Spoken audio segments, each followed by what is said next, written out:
This episode of It's the End of the World as We Know It and I Feel Fine was made possible by contributions from slaves like you. Thank you very much.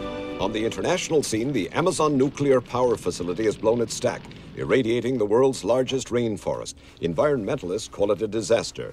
But don't they always? It's the end of the world as we know it, and I feel fine.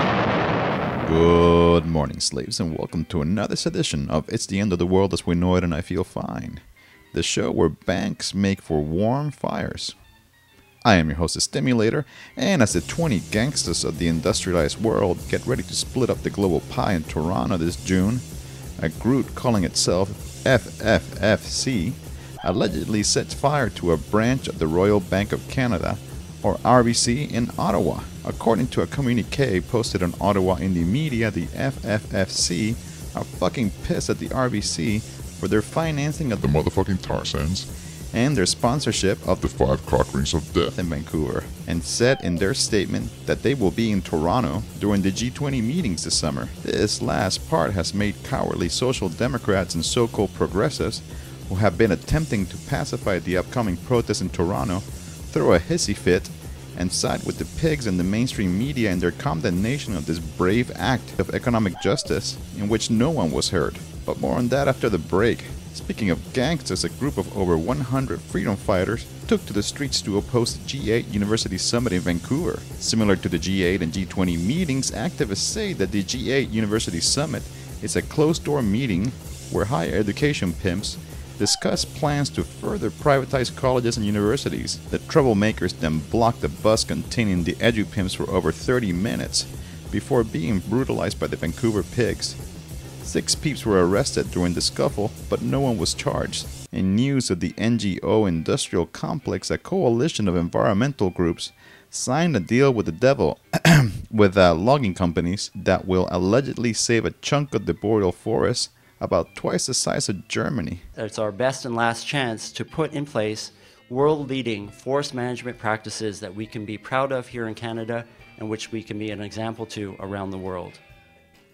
And it's our best and last chance to create a sustainable and healthier forest industry in Canada. I guess your best is not good enough. Critics say that in reality, the agreement only saves an area about the size of Toronto, and that it prevents environmental groups such as Greenpeace from criticizing or creating protest campaigns against logging companies in the future. To top it off, the agreement left out indigenous groups out of the negotiation, i.e., the peeps who have been kicking it in these lands for over 10,000 years. Here is Clayton Thomas Mueller of the Indigenous Environmental Network. The entire framework was negotiated between environmental NGOs represented in this coalition and the forestry sector.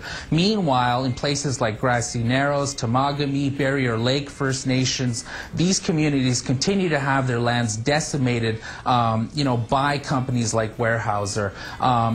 We have to be cautious about the fact as well that this agreement is a precursor to a forest offsets program here in Canada, which commodifies the boreal forest and turns it into a commodity to be bought and sold on carbon trading markets to offset developments like Canada's tar sands and the mega mining explosion that's taking place across this country.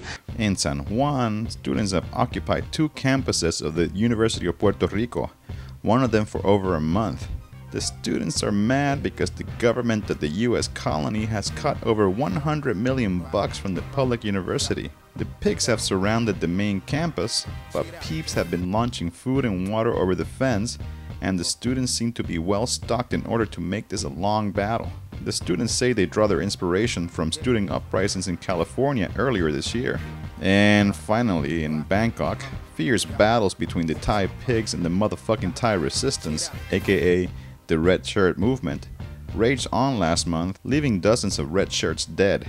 The red shirts used makeshift rockets to attack the pigs and burn tires to camouflage their movements through the city. Thai forces broke through the barricades and took back the red shirt encampment.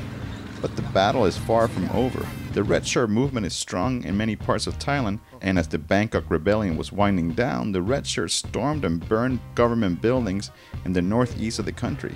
I won't stop fighting. I won't give up as long as we haven't had justice, haven't had democracy. Thailand will still be like this. We have a lot of leaders in other provinces.